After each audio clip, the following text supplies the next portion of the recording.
Hello and welcome to this podcast from Neuropsychopharmacology. I'm Kerry Smith, and in this show I'll be rounding up the highlights of this year's NPP reviews on the subject of cognition. The word cognition encompasses everything from learning and memory to language and decision-making. It is perhaps the ultimate brain function. At least that's how cognitive neuroscientist Trevor Robbins describes it. He's the editor of this year's NPP Reviews volume, and I've come to his lab at Cambridge to talk about the highlights of the volume. Hi, Trevor. Hi, Kerry. Now, first off, is there anything you need to add to my definition of cognition there? I put it slightly differently. What I'd say is that cognition is that set of processes that come between environmental stimuli or inputs to the brain and behavioural outputs or responses to the world. And it's not one thing, as you pointed out. It's a set of processes which include, for example, perception, attention, which is kind of how you represent the world, and then operating on those representations, for example, planning, decision-making, and also storing the representations in memory and getting them back again.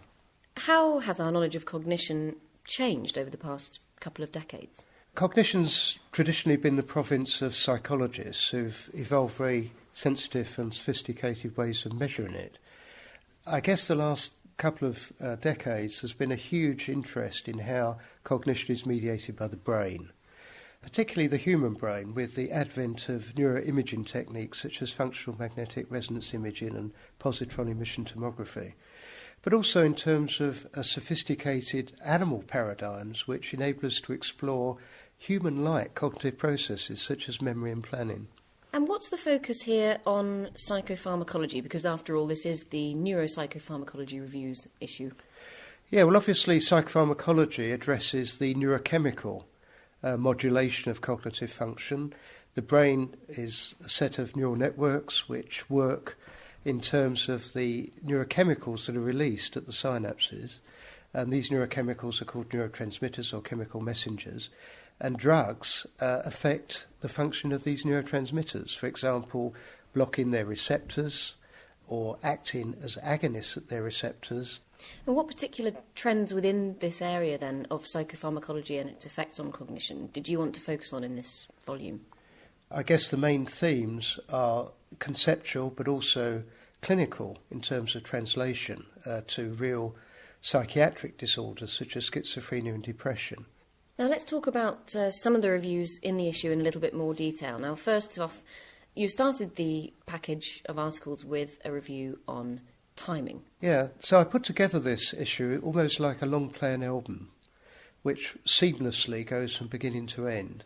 And I began with timing simply because I think it's so fundamental to understanding how the brain works. Obviously, the philosophers recognise that. They're also interested in spatial cognition, and space is another important dimension, but we know a lot about that. We know a lot less about timing and how it's modulated by neurochemical and neural systems in the brain. And the two contributors, Jenny Cool and Warren Meck, have really taken a very original stance here, and for the first time have brought together some very basic animal-related work, that's Warren Meck's, with the very sophisticated neuroimaging and electrophysiological work of Jenny Cool to produce a real synthesis of how different types of temporal timing mechanism are represented in the brain, which neural systems they engage, and how they're modulated by these neurotransmitter systems. So does there seem to be more than one way in which the brain represents time? I'm sure that's true. The circadian pacemakers, of course, in the hypothalamus, which get us working on well-known circadian rhythms. But timing is, of course, also very much in the short-term range, milliseconds. And there are completely different mechanisms associated with that. Some of these, I think, derive or emerge from the way that movement is coordinated in the brain. And so, intriguingly, the basal ganglia, which we know to be involved in Parkinson's disease, and also the cerebellum, have really important roles, it transpires, in timing. But these have to be coordinated and regulated by top-down systems, probably from the cerebral cortex. Are there pharmacological manipulations of the way in which we perceive time? Yeah, so one of the theories that Warren Beck, for example, has been pursuing is that drugs such as amphetamine, which affect dopamine, actually make the clock go faster. There's also other evidence that drugs affecting cholinergic mechanisms affect the running of the clock. So this is, a rather different way of looking at things, that you affect the clock, and as a consequence of that, behaviour and cognition are affected, rather than the other way round. Remember, many people perceive time in terms of their own behaviour, hence those famous patients, Oliver Sacks, with very severe Parkinson's disease who were frozen in time as well as in behaviour. Oh, well, and we're all aware that, certain days where boring stuff happens, time goes really slowly. Absolutely, and also when you get older, time goes very quickly, you may have noticed. Now, moving on, you've got several themes that are related to different neurotransmitters. One of them is to do with the effects of dopamine on cognitive processes. Yeah. So let me just talk in general about the transmitters and then focus on dopamine. So one of the fascinating discoveries in neurobiology, really from about the 50s on, is that this notion we have of arousal, this general process which makes us active and keeps us awake, as distinct from sleeping and hibernation, if you like, is mediated by a brainstem system, which turns out to be very highly differentiated in neurochemical terms. So there are many arousal systems. They're each different colours, if you like. There's noradrenaline from the locus coeruleus, acetylcholine from the tegmentum and the basal forebrain, serotonin from the raphe nuclei, and of course dopamine from the midbrain. And one of my own personal research interests has been to try and tease apart what these different systems do for behaviour and cognition. So, for example, noradrenaline and acetylcholine are clearly involved in keeping the cortex up to speed, literally, and enhancing signal-to-noise ratios. Dopamine seems to have very different functions. Projects obviously to the basal ganglia and the cortex, very much involved in reward systems and in what we call preparation for action, readiness, and contributes to reinforcement learning. And this is represented in this volume all over the place. But in particular, what we've done is to take two theoretical positions by Peter Dayan, on the one hand from UCL and his colleague, and also Rachan Kors from the Netherlands, coming from very different perspectives. One of them very neurocomputational modelling oriented, working on the idea that dopamine indeed modulates these learning systems. The other coming from the notion that dopamine has general activational roles.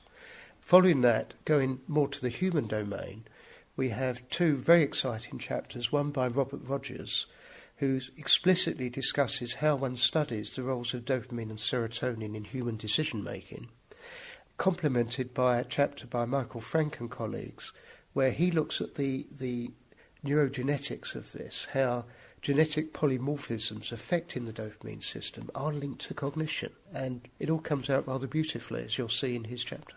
Now, as you mentioned, these transmitter systems, they don't all operate in isolation.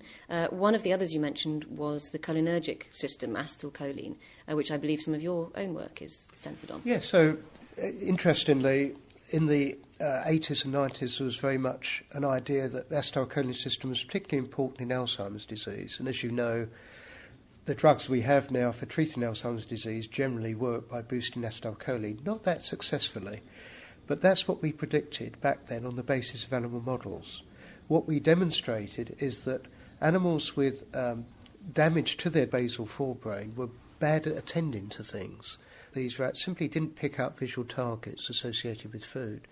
Now, in the new volume, Martin Sarter and his colleagues at Michigan have extended this work beautifully by actually recording cholinergic transients in the frontal cortex associated with this target detection.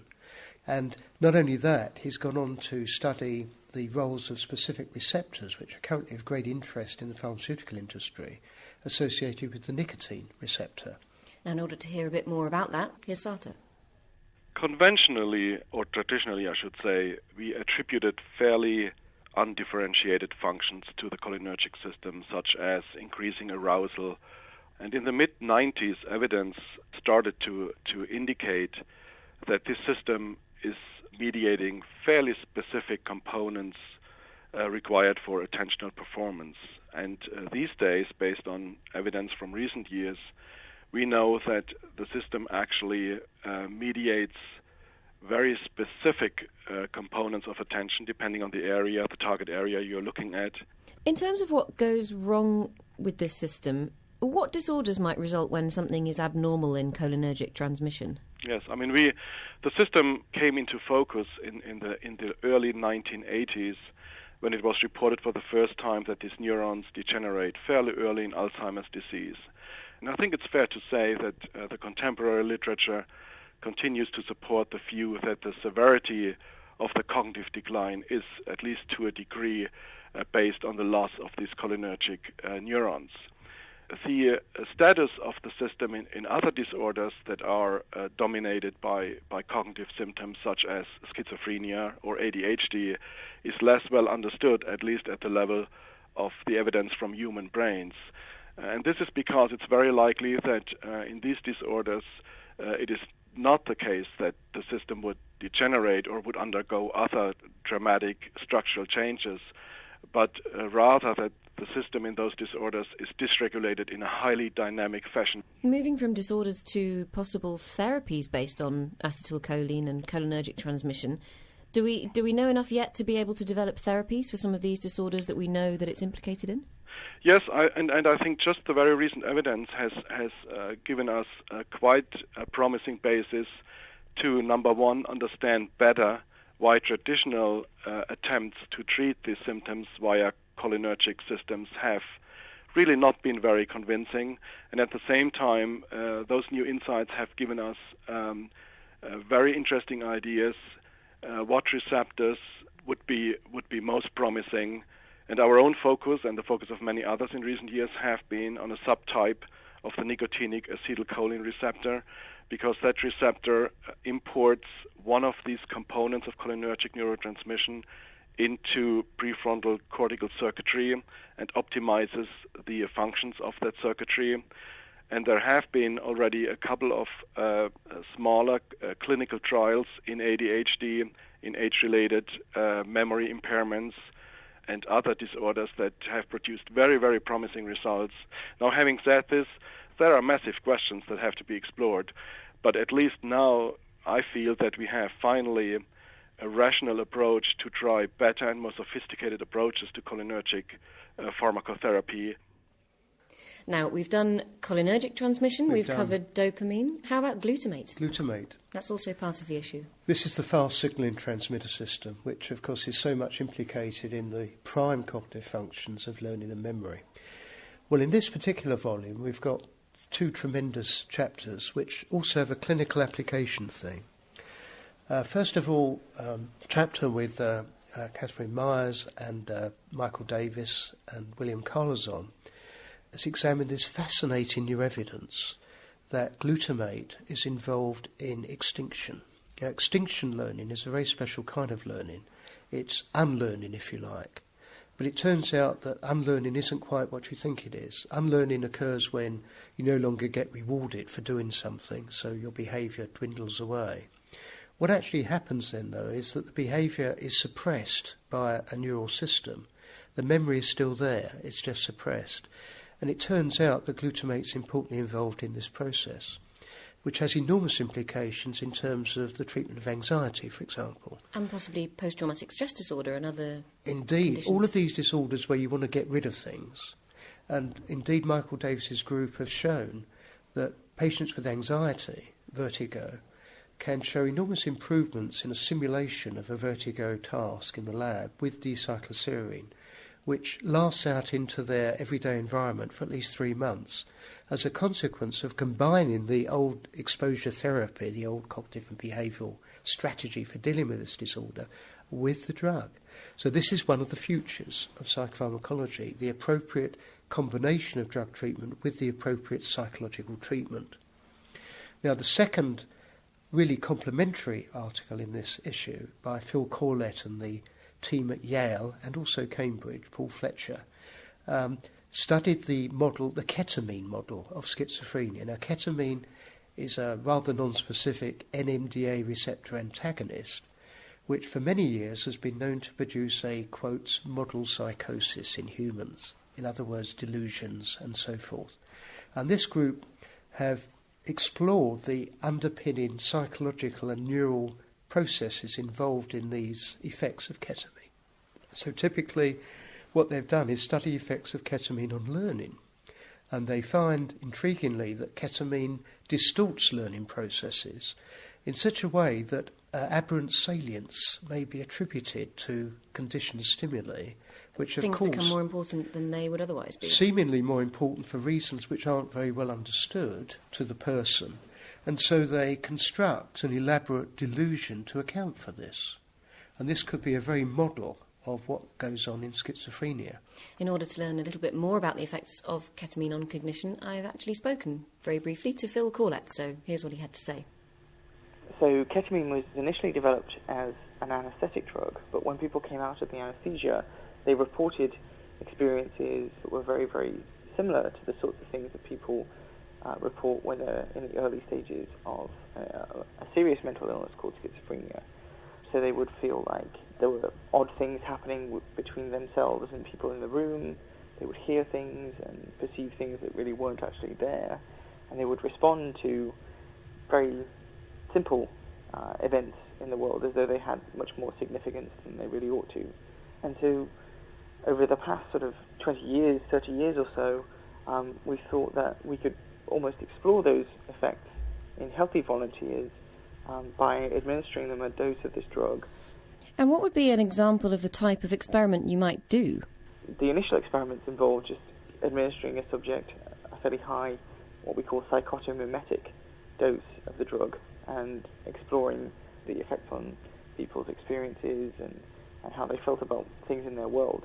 But the experiments I've been very interested in doing is giving subjects a very low dose of the drug, inviting them to come into the fMRI scanner and complete a series of cognitive tasks that we think are interesting with respect to the symptoms that we think they might experience when they're on a higher dose of the drug, having them complete those tasks, bringing them out of the scanner, and turning the dose up to one that's really productive of the sorts of symptoms that we think are really important.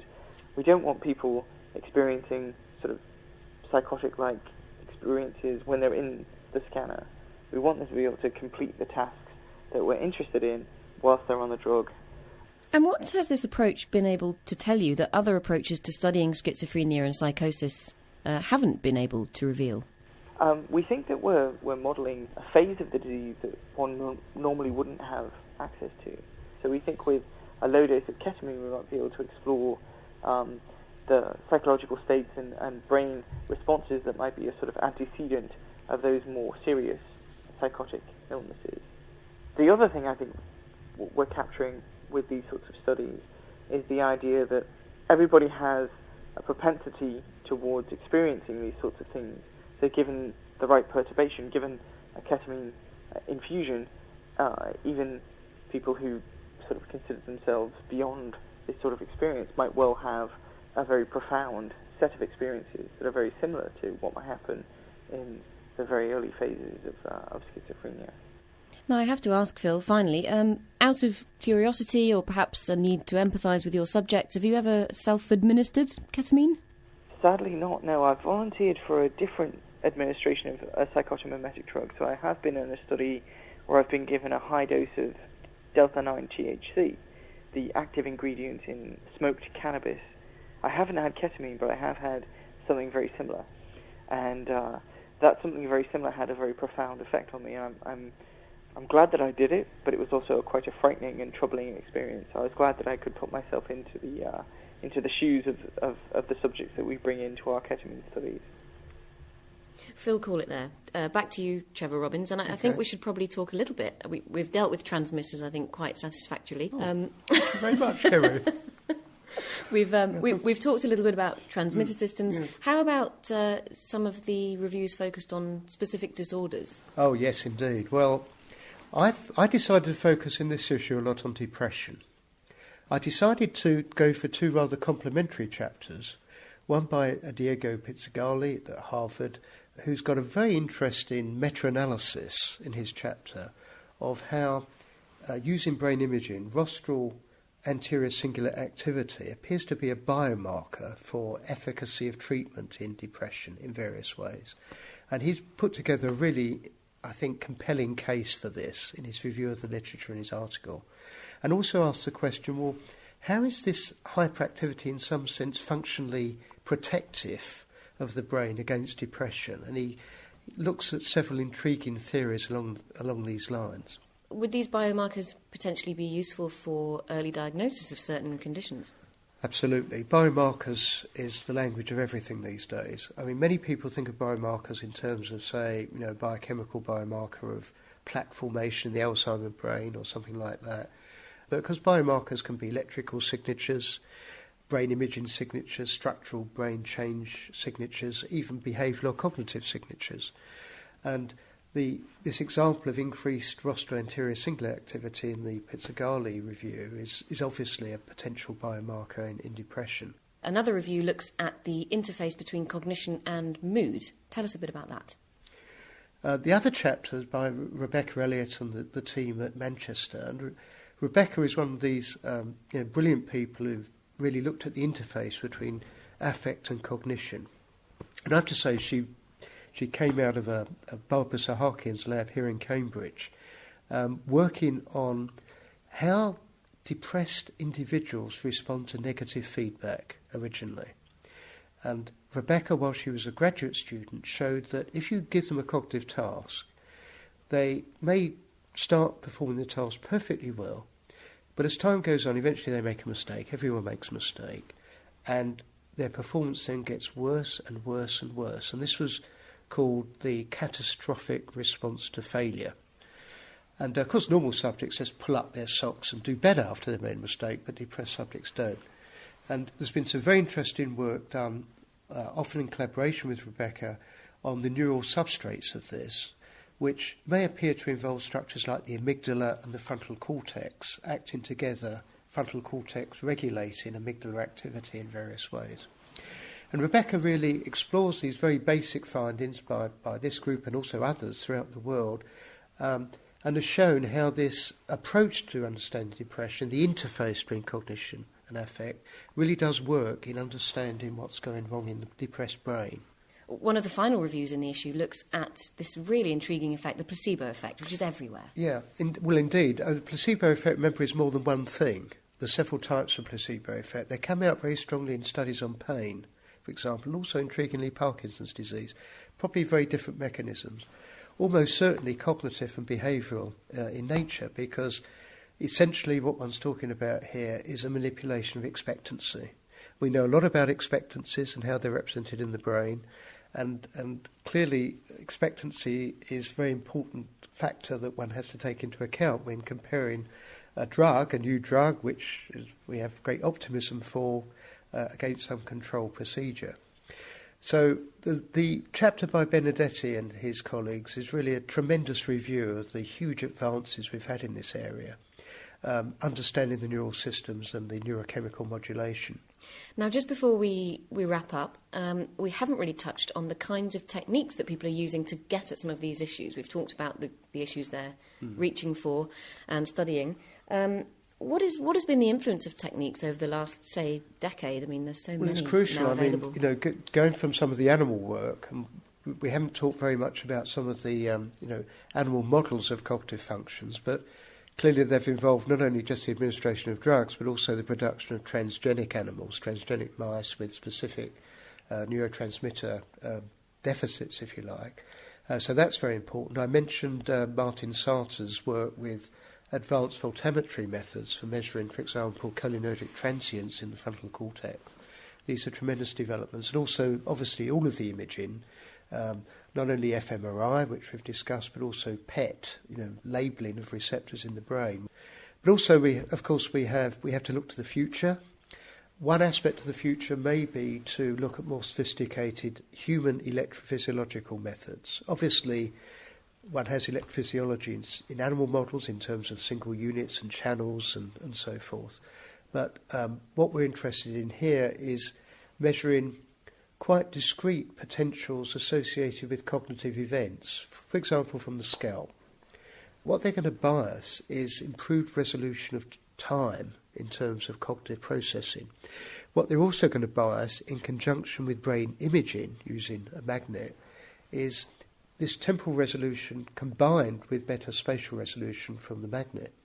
So this is crucial in psychopharmacology, where many of the drugs have cardiovascular effects or vascular effects in the brain, and produce apparent changes, for example, in the bold response, simply because of that, rather than because of cognitive processing produced by neuronal activations.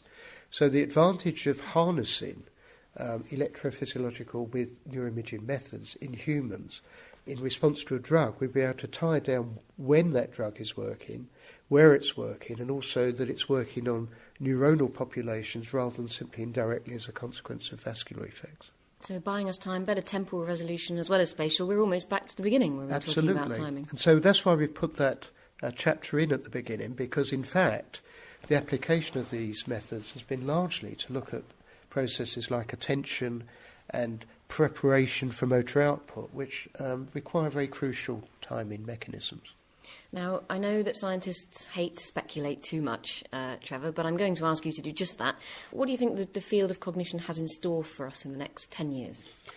Well, we're going to have really precise computational models of how neural systems may work. I think one of the problems we have currently with computational models by really brilliant people like Peter Dayan, who's contributed to this issue, and Nathaniel Dorr, is that they do brilliantly with a certain amount of information, but one feels that with more information they could become really precise and really make fantastic predictions, both in terms of behaviour and cognition, but also in terms of neural events. And so that's going to be crucial in guiding new theory and hypotheses about how cognitive functions are organised. And once we have that theory, of course, we can apply this vast range of new techniques that we've talked about to get the most out of them. So I think that's definitely a way for the future. Great stuff. Well, I for one will be looking forward to it. Trevor Robbins, thank you very much. Thank you.